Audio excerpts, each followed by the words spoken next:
Arratsaldeon guztioi.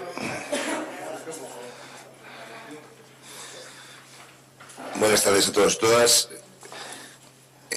Urtarriako osoko bilkurari hasiera emango diogu, honeko gai zerrendarekin. Lehengo puntuan, aurreko osoko bilkura akta onartzea, ale balegokio.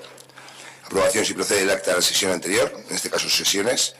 Bigarren puntuan, SPko eta EBPko indarraldia luzatzea.